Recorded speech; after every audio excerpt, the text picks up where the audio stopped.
Welcome back my friends. आज हम लोग एक नया चैप्टर और नए टॉपिक की बात करेंगे। चैप्टर नेम डाल दीजिए आप लोग, dual nature of matter and radiation. देखिए, मैटर क्या है ये आप जानते हो पहले से, और रेडिएशन भी पढ़ चुके हैं क्लास 11th में। हम यहां पढ़ने वाले हैं dual nature of radiation. Actual में जैसे अभी लाइट के बारे में पढ़ा था हम लोगों ने, light have dual nature according to de Broglie. वही कॉन्सेप्ट यहां भी है कि मैटर जो होता है वो डुअल नेचर रखता है। कैसा? Particle nature. मैटर तो पार्टिकल से बना ही होता है, और अगर वो हाई मोशन में प्रोपगेट करेगा तो उसके साथ एक वेव एसोसिएटेड रहेगी। फर्स्ट लाइन हम इसी इंट्रोडक्शन में उठाएंगे। चैप्टर का नाम तो ये डाल दीजिएगा। इसमें सबसे पहला नाम डालेंगे डुअल नेचर, जो पहला आर्टिकल है, डुअल नेचर ऑफ मैटर, या डुअल नेचर ऑफ रेडिएशन डालेंगे। डुअल नेचर ऑफ रेडिएशन, चलो इसकी बात करते हैं। Here dual nature means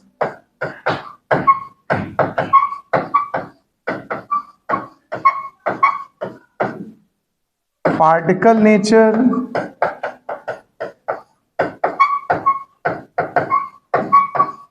as well as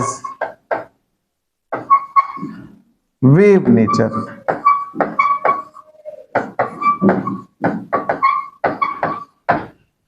इसमें हम जैसे एग्जांपल लेते हैं, अगर इलेक्ट्रॉन्स हैं, इलेक्ट्रॉन बीम है और वो फास्ट मूविंग है, तो उसमें पार्टिकल तो है ही इलेक्ट्रॉन्स, लेकिन साथ में एक वेव भी एसोसिएटेड रहेगा। For example,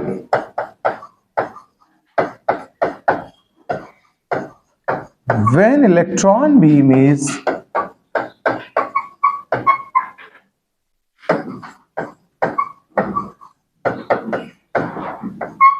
moving very fast, then a wave is associated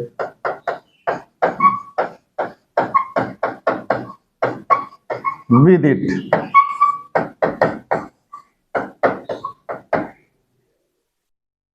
यहां सबसे जो मेन हमारा पहला कॉन्सेप्ट स्टार्ट होगा वो फोटो इलेक्ट्रिक इफेक्ट है। उससे पहले लेकिन थोड़ा हम एक बात और कहना चाहते हैं आपको, प्लांक क्वांटम कॉन्सेप्ट के बारे में बताना चाहते हैं। तो अब इसके बाद हम जो पॉइंट उठाने वाले हैं उसका नाम डालेंगे प्लांक्स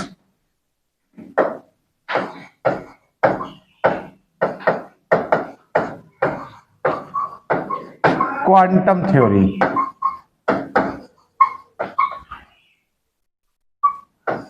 अब ये क्या है सुनिए और समझिए। अकॉर्डिंग टू प्लांक, रेडिएशन और लाइट दोनों के लिए हम बता रहे हैं, चाहे लाइट वर्ड यूज करें चाहे रेडिएशन, मतलब दोनों का सेम सेंस है। According to Planck, when radiation और light propagates, travels, then it is not continuous, it have some energy packets. जो रेडिएशन है या लाइट है, अकॉर्डिंग टू प्लांक, वो क्या है, छोटे छोटे पैकेट्स में चलती है। वो एनर्जी पैकेट्स क्वांटा बोले जाते हैं। क्या बोलते हैं उनको? क्वांटा या फोटॉन कहेंगे। फोटो मतलब लाइट होता है, और फोटो के पैकेट फोटॉन। तो जो रेडिएशन है वो प्रोपेगेट करता है स्मॉल पैकेट्स में, एनर्जी पैकेट्स में। उन एनर्जी पैकेट्स को हम लोग बोलते हैं क्वांटा या फोटॉन। और ये जब किसी मेटल सरफेस पर गिरेंगे, वो बात लेकिन बाद में करेंगे, वो फोटो इलेक्ट्रिक इफेक्ट में आ जाएगा। अभी हम यही बात करते हैं स्मॉल पैकेट्स में, जिनको हम क्या बोलते हैं, फोटॉन। इनकी अपनी एक फिक्स एनर्जी रहती है, और वो जब कहीं किसी के साथ कोलैबोरेट करेंगे तो फुल एनर्जी वो सिंगल पार्टिकल को ही ट्रांसमिट करते हैं। इनकी जो एनर्जी होती है वो या तो एच न्यू होती है या एच न्यू का इंटीग्रल मल्टीपल होती है। इतना डिस्कशन पहले स्टार्ट करते हैं। तो लिखिएगा, according to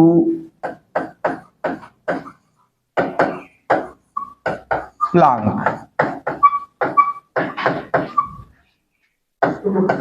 radiation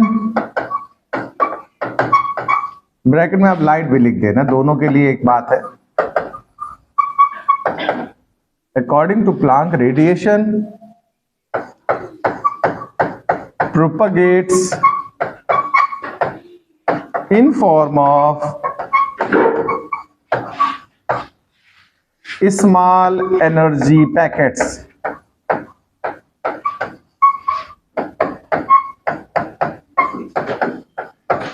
These packets are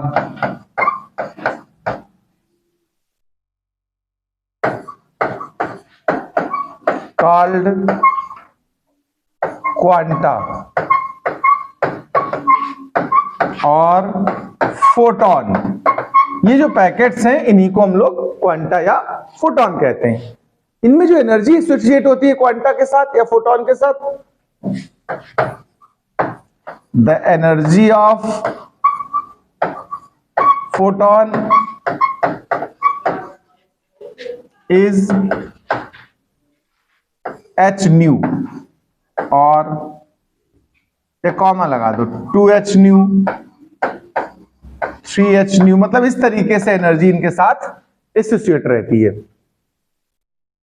तो हम एनर्जी के लिए अगर फॉर्मूला लिखेंगे E is equal to h nu. अब बात आती है ये एनर्जी ऑफ फोटॉन बोला जाएगा, h क्या है और न्यू क्या है।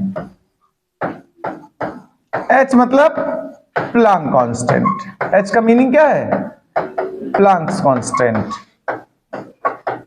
इसकी वैल्यू लिख लो 6.64 10⁻34 जूल इंटू सेकेंड। अच्छा न्यू क्या है ये भी समझ लो। न्यू होती है फ्रीक्वेंसी, क्या होती है, फ्रीक्वेंसी ऑफ फोटॉन। जरा इतना नोट करो, फिर आगे डिस्कशन उठाते हैं। देखिए अब हम बात करते हैं फोटो इलेक्ट्रिक इफेक्ट पर। इसको हम एक प्रैक्टिकल अरेंजमेंट से पहले समझाएंगे, फिर इसकी डेफिनेशन की बात करेंगे। ये जो प्रैक्टिकल अरेंजमेंट है ये हॉल वेस्ट ने बनाया था। देखिए फोटो इलेक्ट्रिक इफेक्ट को समझने के लिए पहले तो आप एक बात समझ लें, हॉल वेस्ट ने एक बल्ब लिया कोई, या फ्लास्क लिया जो क्वार्ट्ज या फिर ग्लास का बना, ट्रांसपेरेंट है नहीं। इसमें इन्होंने Zn की 2 प्लेट्स यूज की, इनसे वायर कनेक्ट करके उस वायर को बाहर निकाल दिया, और एक बाहर से बैटरी कनेक्ट कर दी। सेल या बैटरी मतलब आप कुछ भी कह सकते हो, स्विच हो गया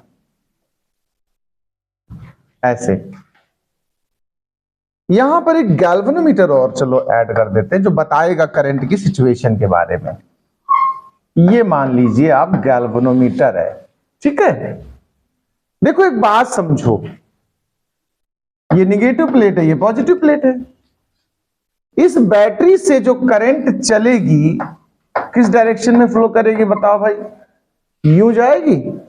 लेकिन ये फ्लो करेगी क्या एक्चुअली, इस समय बताओ मुझे, क्यों नहीं फ्लो कर पा रही। Circuit is not complete. देखो यहां दोनों प्लेट्स आपस में दूर दूर है, स्पेस खाली है। अगर यहां से चार्ज गए भी तो इस प्लेट तक पहुंचेंगे। There is no conduction across the circuit, so no current. Okay, it is this galvanometer gives zero reflection. Clear है बात इतनी कि नहीं बताओ।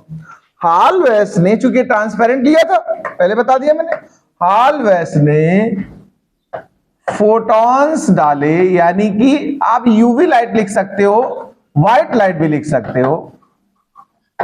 ये फोटॉन्स हैं, ये जो आ रहे हैं ये क्या है, ये फोटॉन्स कहलाएंगे। ये फोटॉन्स निगेटिव प्लेट पर उन्होंने डाले। अब आप सुनिए, जैसे ही फोटॉन्स गिरे इसमें एक करंट फ्लो होने लगी, सर्कुलेट करने लगी। अब आप सोच सकते हो कि रीजन क्या रहा होगा, सर्किट तो अभी भी नहीं कंप्लीट है, लेकिन अब क्यों करंट फ्लो होने लगी। लाइट डालना बंद कर दिया उन्होंने तो फिर से डिस्कनेक्ट हो गया मामला।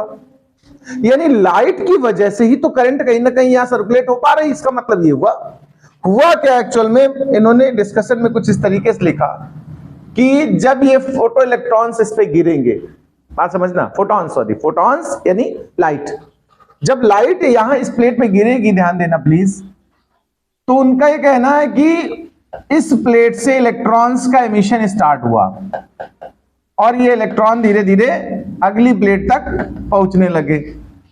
इन इलेक्ट्रॉन्स ने एनर्जी इन फोटॉन्स से ली है। बात समझना थोड़ा सा,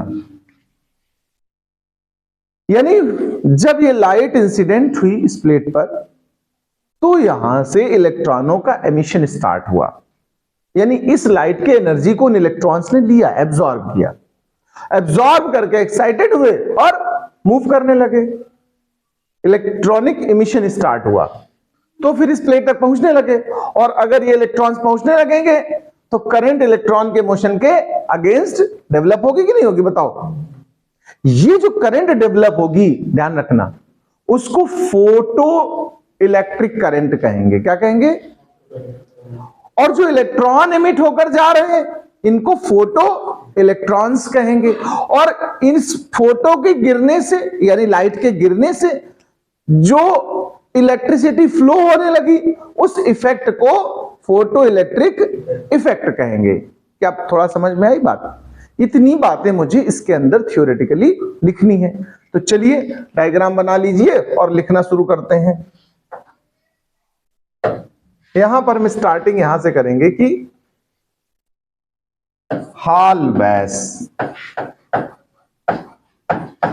अब आप इसको जो पढ़ना चाहें, हॉल वैस पढ़ते हैं, वॉच लिख देते हैं। हॉल वैस gives a practical arrangement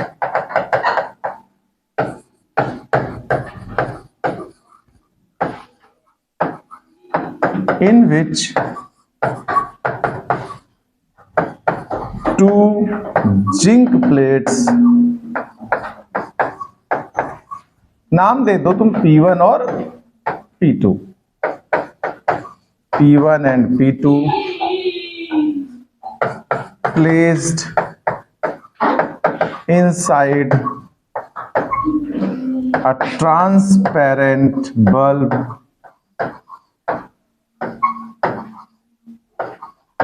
of, glass भी कह सकते हो, क्वार्ट्ज भी कह सकते हो, क्वार्ट्ज और glass. Wires from these plates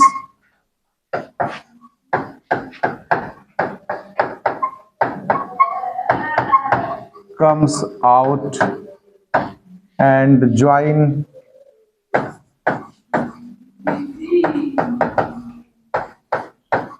a battery across galvanometer। ये तो कनेक्शन बताया मैंने। अब हम कहेंगे जब P1 प्लेट यानी निगेटिव प्लेट पर, अच्छा इसका उल्टा करते हैं, अगर ये भी करके देखा गया है, अगर पॉजिटिव प्लेट पे डाली गई लाइट तो कनेक्टिविटी नहीं स्टार्ट हुई। रीजन क्या है कि ये प्लेट है निगेटिव और इलेक्ट्रॉन इमिट तो होंगे, लेकिन जब निगेटिव इलेक्ट्रॉन निगेटिव प्लेट की तरफ जाएंगे तो क्या जा पाएंगे? रिपल्सन होगा। तो ये नहीं हो पा रहा था, यानी ये तभी पॉसिबल है जब निगेटिव प्लेट पर लाइट डाली गई थी। तो अब लिखते हैं when UV light incident on plate P1, bracket में लिख देना negative, then few electrons emitted and goes to plate P2. Due to this,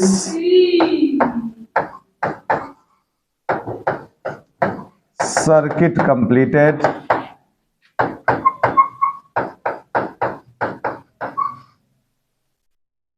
and a current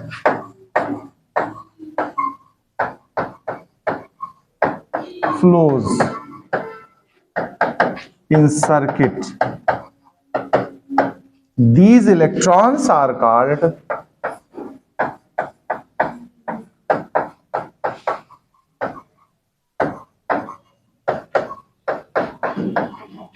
photoelectrons, and such current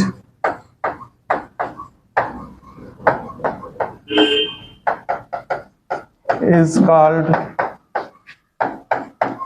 photoelectric current.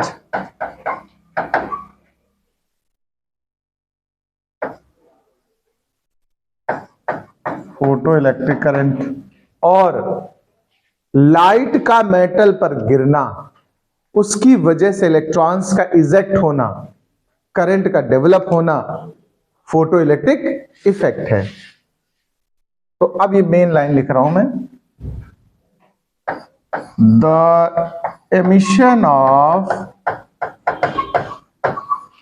Electrons from a metal surface and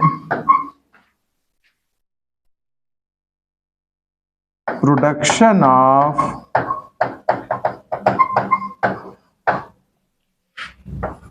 electric current due to